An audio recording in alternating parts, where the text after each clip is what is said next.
mettre sur pied une... Dans un état de droit, il y a une justice indépendante.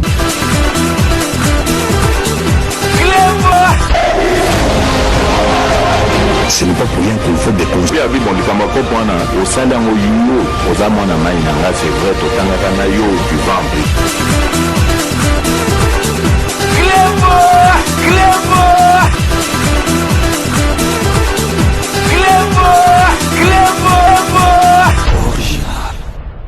Salut et bienvenue sur cleboisoriginal.net. Merci de votre fidélité. Je ne cesserai jamais de vous remercier pour la dite fidélité. Vraiment fidélité na bino. Yango te pesa rabiso courage ya rozala devant bino. Vraiment bozali na torte parce que 5 minutes ezali l'une des émissions pour ne pas dire donc la meilleure émission ya diaspora congolaise o ezali ko telemisa bana mboka patriotisme zonga pona ko yebisa ba médiocre nzela nini ba kokende et puis boyebi que 5 minutes avec ces angadi ezali cours ya éducation civique 5 minutes à lelo tozali kolobela vraiment ba message au kokende directement pas président de la République parce que boyebi 5 minutes soki likambo ezali tolobaka 5 minutes bit na biso leitmotiv na biso ezali te ke to chaka président de la République contre temps to chaka e maboko mais soki likambo ezali poto timbisa e to ko timbisa e parce que président de la République azali mwana kin azali noko azali yaya azali esprit ya la musique et puis président de la République boyebaka ayeko la base président de la République a yoke la base et puis président de la République a landaka 5 minutes avec ses angadi lelo na yepsi bino yango. Et puis bino mo pe boyebi bo mona ba makamso to pese message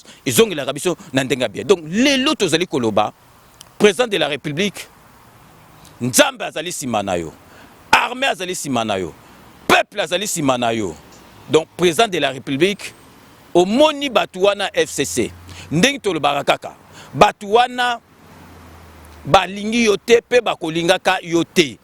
Mariage wana ceux qui mariage yango ezalaka mariage wana ezali politique ezali pe eloko moko constitutionnel te donc ekokiko si la nango lelo ou bien lobby mais na minute tozolo basiko président de la République batuana bakomi na suka batuana bakomi na suka esprit o kutu bazalaki nango avant ezali donc multiplié par 100 oyebi so mutu alingo kufa alingo dinda na mai donc pembeni azobenda eloko nyonso tout po ba dinda na ye na kati ya mai parce que to monike bakomi na suka FCC na kanambe na bango bakomi na suka bomoni preuve ezalaki na ministre ya justice o yango sala neti ba monaki kolagisi ke yo zali donc noko zali yo mtozo kumbela masolo omonaki ndengi asengaki démission omoni ko senga démission na ko révoquer mutu donc ezali ko senga démission ezali soni koleka parce que yo moko ye oyebi penza ke oyo kolobake na lembi na tiki mais batu bayebi ke ba longoli yo donc président de la République na zongeli lisusu nzambe oyo ochaka mabolongo na se aza simanayo peuple aza simanayo armée aza simanayo communauté internationale baza simanayo président de la République tokomi na suka omoni batu wana na minute ndenge bakomi président de la République bakomi ko lukayo na bandengi nyoso tout et comme si on a ba marque pe donc Django tire les premiers donc Django tire les premiers donc il faut tirer les premiers. Donc batuana ba komi na niveau moko monike ba komi na suka ba komi ko luka ba makambo belé ba komi ko kosa makambo tribalisme biso to telemelaka pona bango wewa azali muluba wewa azali mutu IDPS to monaki mbemba tangu akei ko marché donc na marche oyo ba telema ba taseni mbemba azali ke escorter na banane mbemba azali ke escorter na ba wewa po bona sabino ke ba wewa bazali batu ya kisasa bazali peuple congolais bazali baluba te président de la République eloko biso tozo senga na yo nzambe ye moko aloba mi batela po ye abatela yo tobi ko sambela kamakasi mais batu wana bazali ba diabulu omoni ba diabulu nzambe na diabulu bazala ba bagarre diabulu apesa la solution bala moko nzambe apesa ka long terme donc diabulu pesa na puissance ne batu wana bazaba sorodiongo l'esprit mabe. Donc bakoko linga mboka na biso te siko ba moni penza ke bakomi na suka yebaka ke bakomi ko luka ba makambo moko peuple azali simana yo nzamba azali simana yo armée azali simana yo batu nyoso bazali simana yo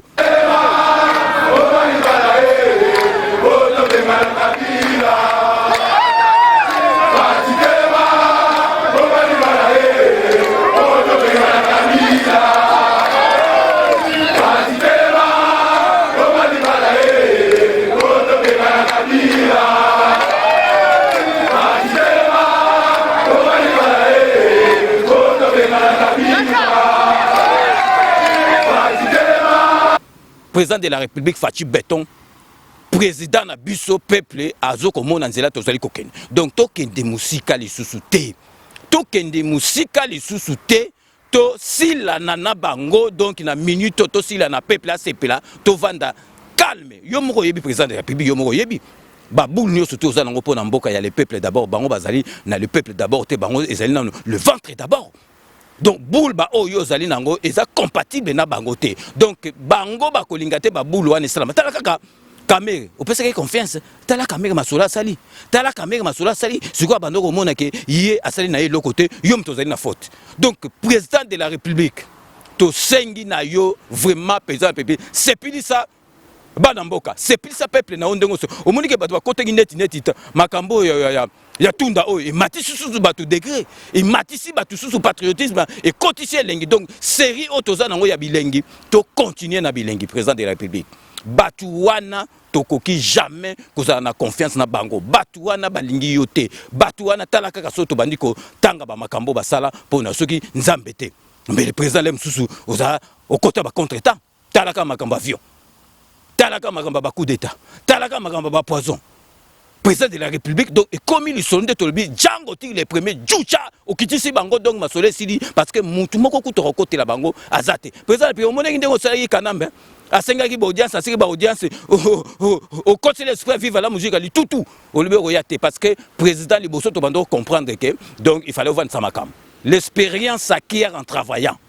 École mokote na mukilio le monde entier ils allaient école à président de la République au côté aussi aux diplômes au comme président de la République. Donc aussi vandissima solo to que sécurité un temps makambutu pembeni un temps liboso ezalaki normal au côté il faut otala nan makambu ezalaki kana ba beta ba 18 ans avant ça ba masolo fo otalaki ba vieux na yewa nozo matangote otalaki makambutu sikoto yebi que président sécurité au vandissima solo. Donc il est kambu moko kutute ke talaka ndenge peuple komiko kita. Ce qui peuple contre état ndenge peuple komiko kita. Po ba la ke bazali simana yo. Donc président tout monde a quitté kanamba senga ko audience bi football ko yate. Bato munisco mutu ba koteki makambo. Ce qui bangote kanambe angoki ko yate et puis akoki ko yaka petrote. Donc makambo c'est silaki au début c'était normal au moni ba makambo susu il faut tout na parce que au continent ndako sima ya beteki ba du mais siko oyebi makambo tout.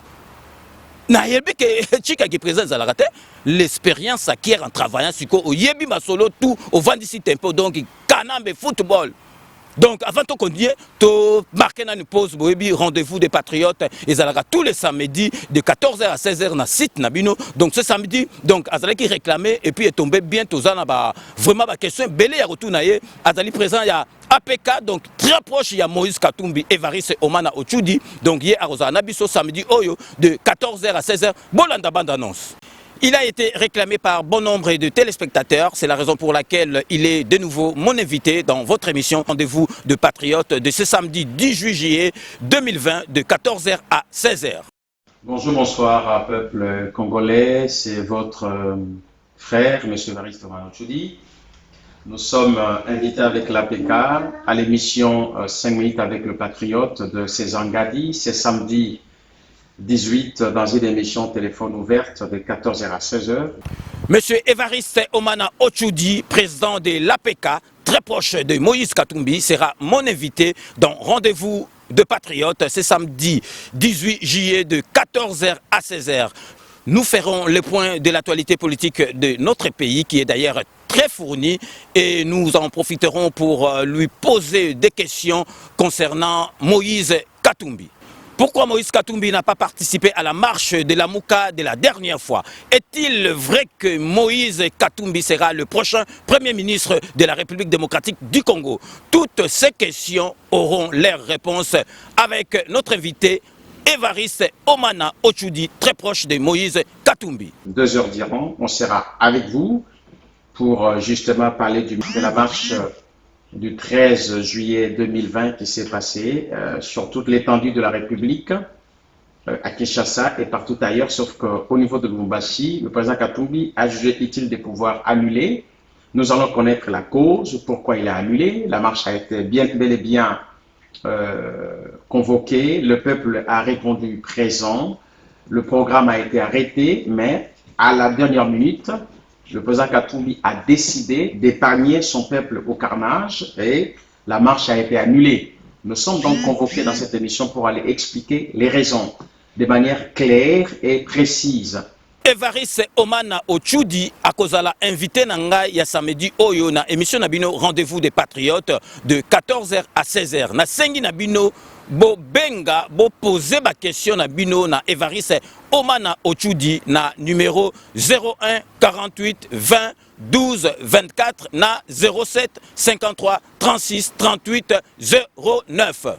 Yango Tolobi Tokozala samedi oyo 18 juillet 2020 na émission 5 minutes avec les patriotes yande konabiso Sezangadi Toko Lobela Maimatali Makambo ya mboka na biso dans l'ensemble, mais point Yamakasi Toko fixé sur la marche il y a 13 qui est appelée par la coalition Lamuka au Batamulaki na Ngumba Munen ya Congo sauf na niveau il y a Lubumbashi, Annulation et Salemaki. Tosengi na bino bozala bino nyo surtout connecté samedi oyo ya le 18 juillet de 14h à 16h na site na bino Kleboa original.net pour na kolanda émission na ngai na présent ya APK très proche ya Moïse Katumbi pe bo poser ba question na bino nyo surtout.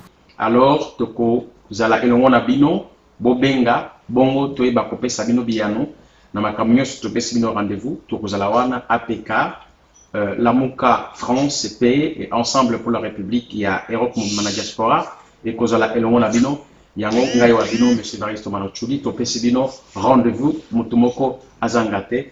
Notre seul et unique rendez-vous, c'est ce samedi 18 juillet 2020 de 14h à 16h sur Kleboa Original dans l'émission Rendez-vous de Patriotes. Nous sommes mobilisés derrière l'homme politique Moïse Katumbi, avec APK, Ensemble pour la République comme parti, mais aussi la coalition Lamuka. Pour le peuple, pour le Congo, Tozobunda, Tosengi Nabino, Bozala. Mais Ngadi, nous confirmons ici notre présence à ces rendez-vous importants, très patriotiques. On sera présent et que le peuple soit aussi présent pour rappeler ainsi Tokope Sabango, Biaminyoso, Yamalam.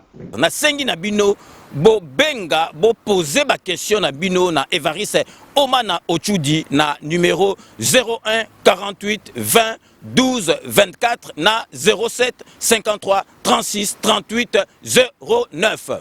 Tunawaita wote mkuye kui emission ya ndugu yetu Sezangadi.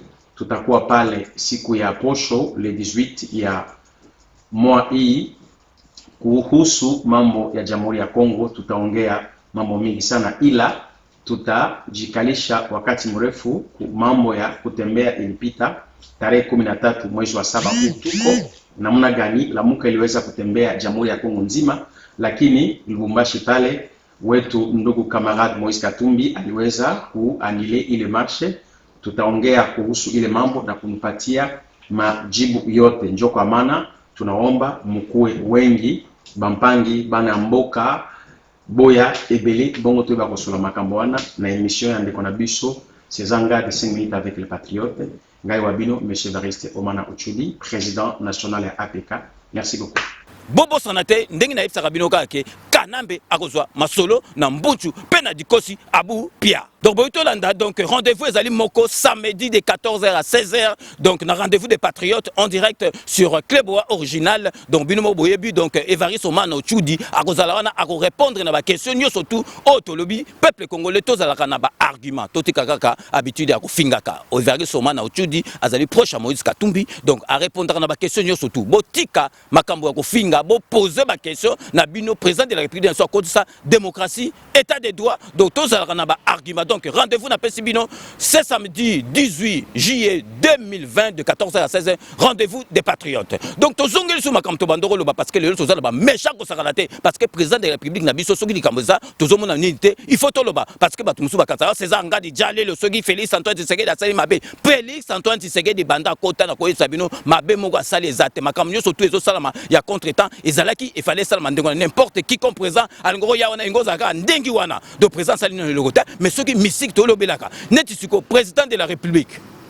peuple et lakisi elingi yo peuple et lakisi elingi yo botala ndengi bakitaka lelo tokoki ko bombarder tokoki ko sala fine bouche te on peut pas se voiler la face donc peuple congolais bazak ko souffrir tala lelo dollar est comme 21 dollar est commis 21 dollars est commis 21 mais peuple congolais azali toujours na simanayo nandengi dollar ezali ko matabo mais peuple mususu oyo bazana confiance na yote bako lâcher mais peuple zo saka na simano malgré ba souffrance malgré ndengi dollar ezo kenda bazo comprendre que muto zo sala ndengo ezali kaya kanambe balingi ki bayinisa ona peuple congolais asimana au président de la République et loko tozali ko senga yo cadeau ya anniversaire ya indépendance na biso ya 60 ans ya indépendance na biso président na biso Fachi Beton sepilisa peuple pesa peuple cadeau comme arrestation kanamba zo ma solo na mbunchu pe na dikosi ya bupia cadeau okopesa peuple pour na indépendance na biso peuple alingio peuple malgré que peuple azo souffrir ba ebike il faut ozo attend au vendre sa tempo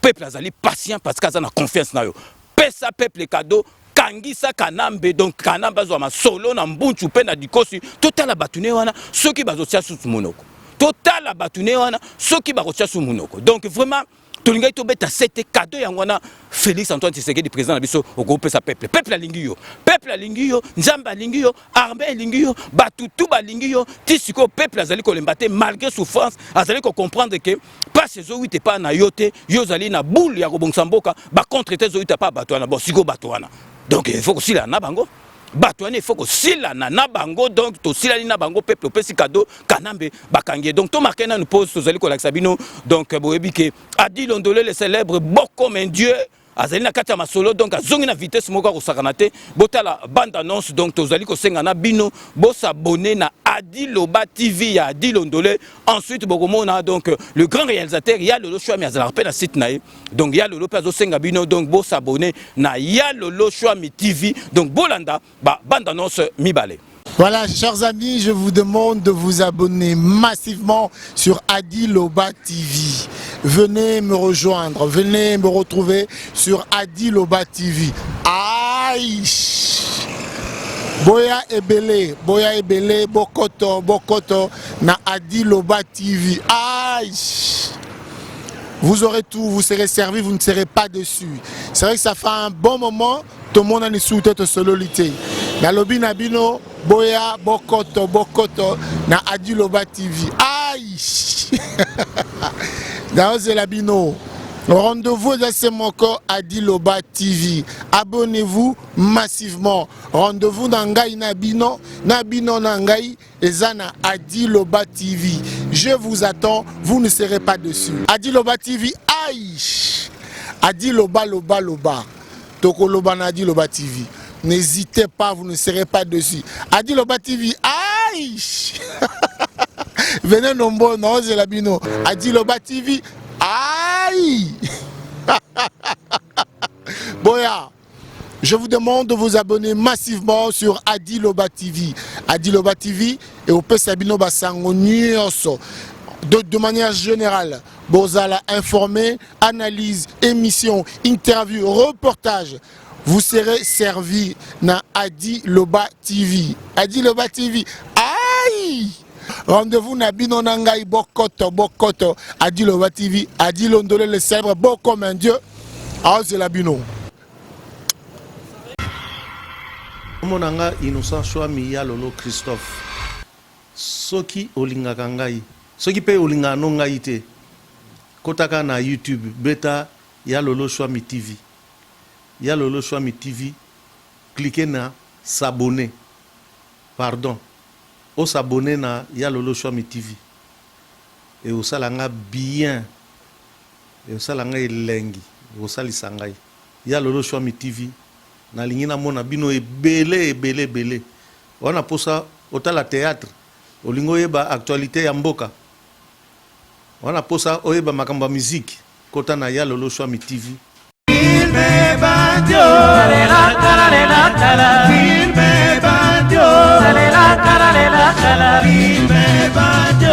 Donc bino mo boto landa sport donc bo s'abonner na ya Lolo TV et puis na Adi Loba TV donc vraiment bo tia bango maboko parce que bazali batuna biso donc vraiment merci na sengi na bilo déjà merci par avance na ebike boko s'abonner na ba deux chaînes wana nyo surtout donc président de la République to zongeli sous to zo beta CT président de la République omoni batu wana ba komi na suka nde tolobaki so moto azodinda na mai akobende eloko nyonso eza pembeni moto tu bokwea na ye tokende biso no donc bango nde bazolinga okende ndenge wana balingi bakende bango moko te balingi bakende na biso na innocent. Donc président de la République donc est commis na niveau moko commis na suka batuane photo bebana na bango peuple azali simana yo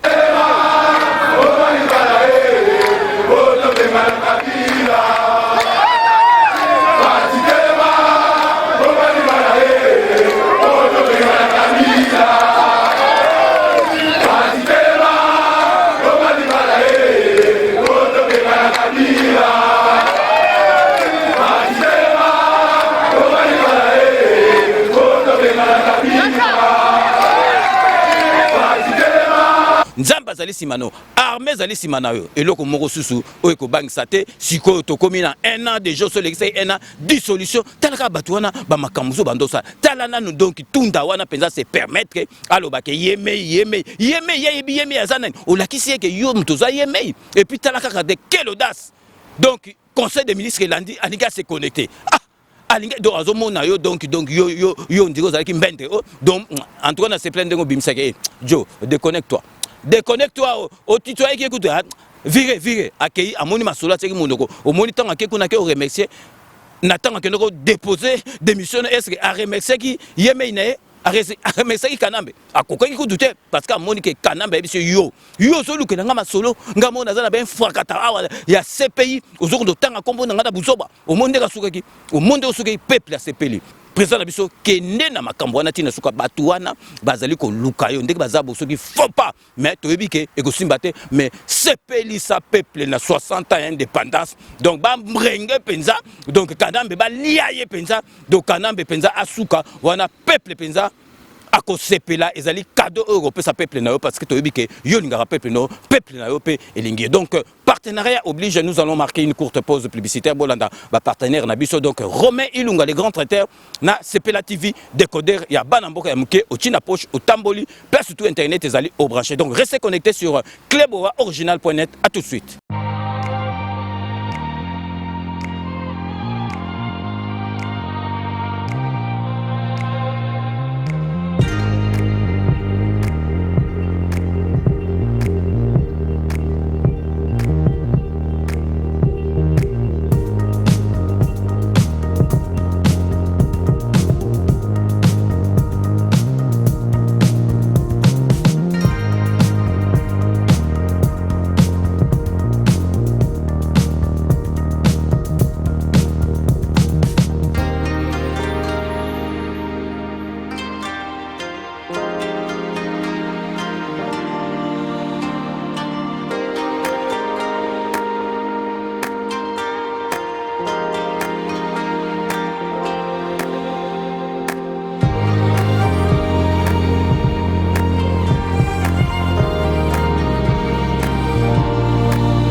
Rome C20, service traiteur, organisateur d'événements, allant du cocktail en passant par les akouskis et le traiteur qu'il faut. Vous avez toutes les spécialités, africaines, européennes, asiatiques, du monde entier. Quel goût, quelle perfection, quelle propreté. La dégustation est au rendez-vous grâce à Rome C20. Vous savez les contacter au 0032 465 22 11 72. Rome C20, le meilleur dans son domaine.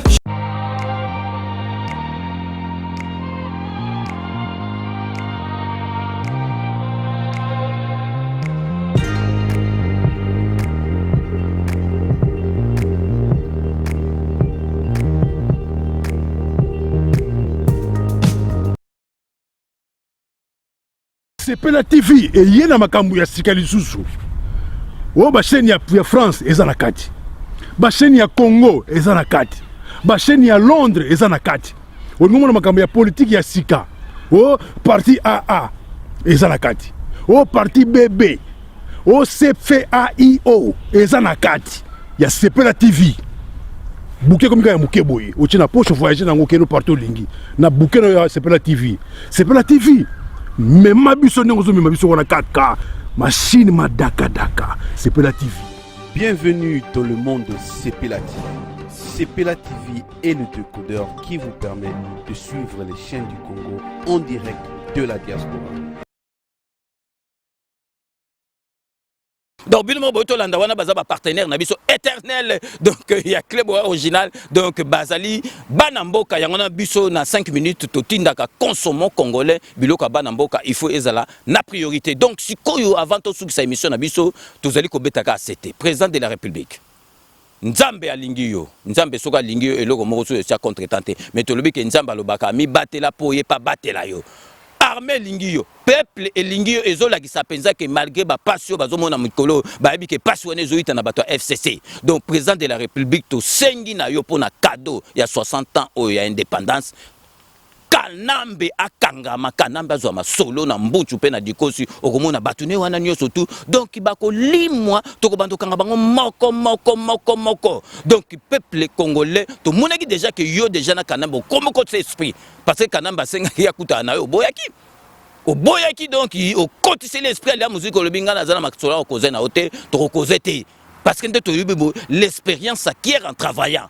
École Mokote na monde entier zali ya ba président de la République au sali aux îles au comme président ezate donc yo ndeko za no so vandisi masolo côté sécurité côté masolo tout communauté internationale ba yebi président de la République to sengi na yo sepilisa bana mboka to yebi ko landaka 5 minutes to yebi ke o yokelaka base donc cadeau tozali ko senga on a peuple donc ndeki toke na ba série kitoko banda démission ya tunda nini wana na makambo ndenge zo kende donc série wana continue série sur les gâteaux ezali penza ke kanambe bakangaye donc to vanda na mboka na biso abu pia donc yangona lelo penza to betaki c'était na 5 minutes avec César Ngadi donc to komi na suka ya émission na biso ndenge na lobaka ke je vous laisse le soin d'en tirer vos conclusions et de me faire parvenir vos commentaires comme d'ailleurs vous en avez l'habitude de faire. Donc so to komi na suka émission boyebika ke base to tika kayango jamais base vraiment yango nde makambo donc toko banda ko pesa mbote na kati ya États-Unis d'Amérique na Richard Mbuluku na mwasi na ye donc bango penza soki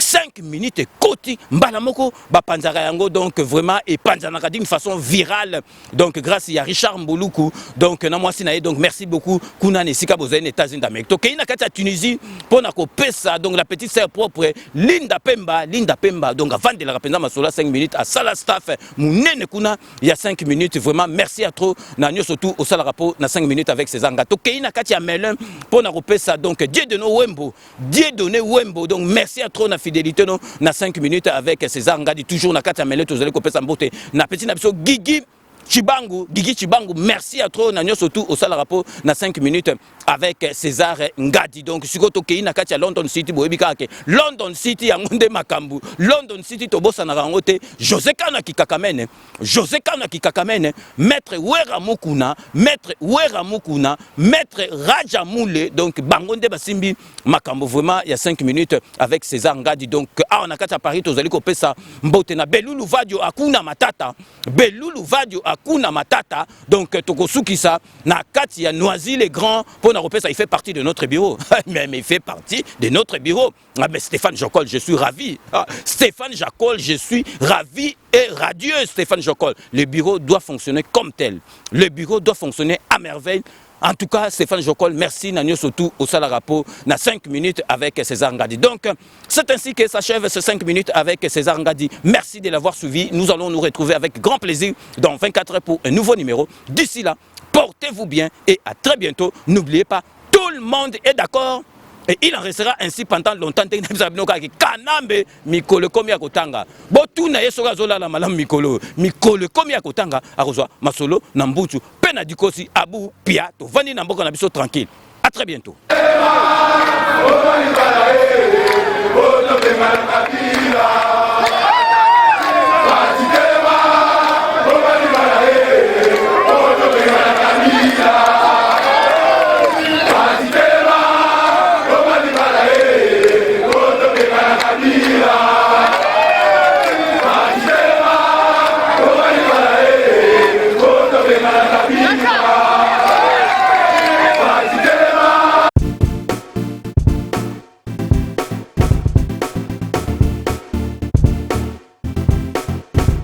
On doit mettre sur pied un État. Et dans un état de droit, il y a une justice indépendante.